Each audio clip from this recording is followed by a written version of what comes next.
Ayan mga idol, kain muna tayo. Ayan, ulam natin saging.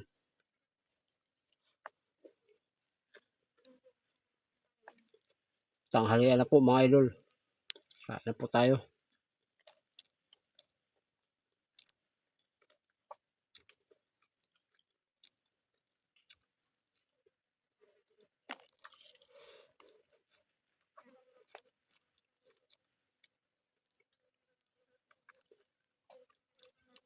Masarap ang saging ni ulam pagka mainit pa yung kanin mga idol. Ayan o, kain na po tayo.